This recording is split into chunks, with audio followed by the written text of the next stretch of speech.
J'invite à présent à parler d'un sujet qui nous est très cher et sur lequel la démagogie n'a aucune place. C'est celle de la sécurité. Je passe la parole à Denis Caravan pour nous parler de cette sécurité routière qui est l'affaire de tous et que nous entendons promouvoir dans notre commune.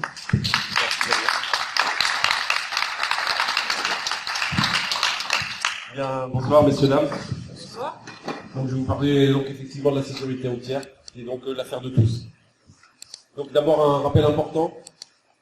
2 accidents sur 3 surviennent dans un milieu urbain, que ce soit en ville ou en village, et ça représente 1/4 des tués sur la route. Si les grandes agglomérations recensent le plus grand nombre d'accidents corporels, ce sont les petites communes, donc de moins de 5000 habitants, qui connaissent en comparaison une accidentologie la plus meurtrière. Je me permets de vous dire que, vous aurez vu dans le prospectus, je suis pompier volontaire. Hier soir encore, à minuit, nous sommes intervenus sur l'axe principal qui traverse le village pour un accident. Certes, ils s'en tirent sans dommage, mais ça aurait pu être très grave. Il y avait un enfant de 1 an dedans. La voiture est méconnaissable. Elle est rentrée dans un poteau un peu plus loin que la voie ferrée. Voilà, donc ça c'était juste une parenthèse. Donc l'enjeu de sécurité routière pour les communes est donc considérable et les élus locaux peuvent jouer un rôle essentiel dans l'amélioration de la sécurité sur la route. Notre commune est traversée quotidiennement par environ 4 à 5 000 véhicules, dont de nombreux poids lourds. On constate de nombreuses infractions, ainsi que de multiples incivilités. Des infractions qui, pour l'instant, ne sont pas réprimées, étant donné que les forces de l'ordre n'y sont que très peu souvent présentes. Nous avons conscience que notre sentiment de tranquillité ou de bien-être est un critère majeur dans l'évaluation de la qualité de vie. L'impression d'habiter dans un lieu où l'insécurité routière grandit participe à la détérioration de cette qualité de vie. Pour lutter contre cette insécurité routière, les élus disposent de multiples moyens.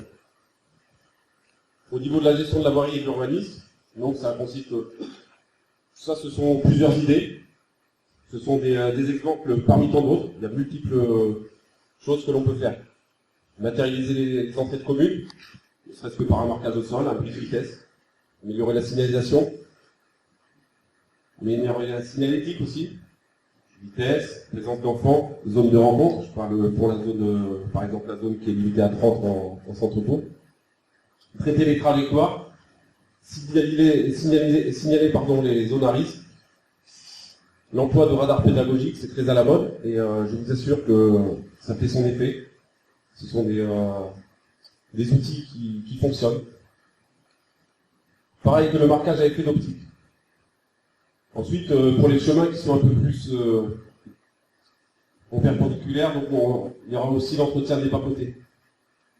Trop souvent, les bas-côtés ne sont pas entretenus, ça cache la visibilité, et ça peut engendrer donc, des accidents.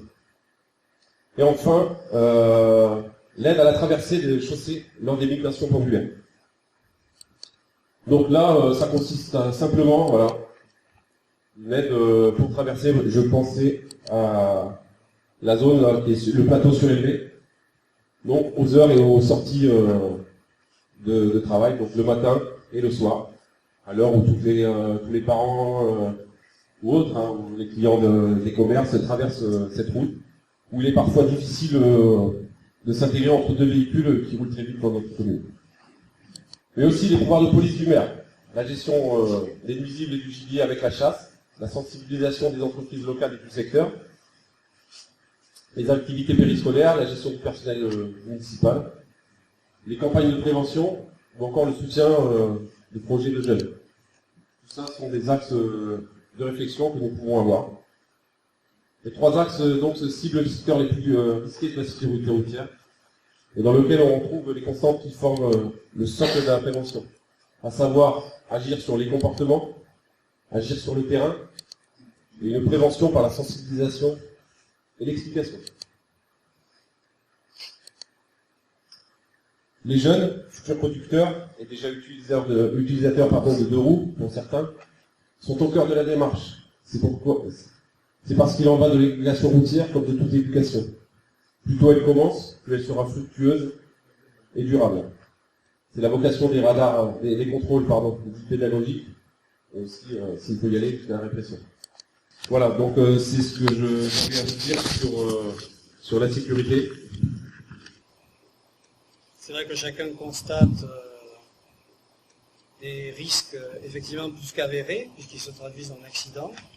On assiste à beaucoup d'incivilités sur les routes, et qu'il appartient aussi à une municipalité de promouvoir le civisme, y compris sur la route. Ça veut dire que les éléments d'impopularité liés à ça, nous les assumerons parfaitement, parce que si ça permet d'économiser des vies, ou des personnes mutilées à vie dans le cadre de ces accidents, et on a tous les jours, comme le disait Denis, hélas, des signes de danger susceptibles d'être évités par une bonne police de la circulation et par une bonne politique de prévention. Je crois que Denis vous a montré un certain nombre d'éléments très pédagogiques susceptibles d'être mis en place et qui pourront utilement développer cet esprit de prévention et de prudence et de civisme sur la route, qui est d'ailleurs traversé pour l'essentiel par des non-Saint-Martinois et auxquels il faut rappeler le règlement et les règles du code de la route. Eh bien, je vous remercie.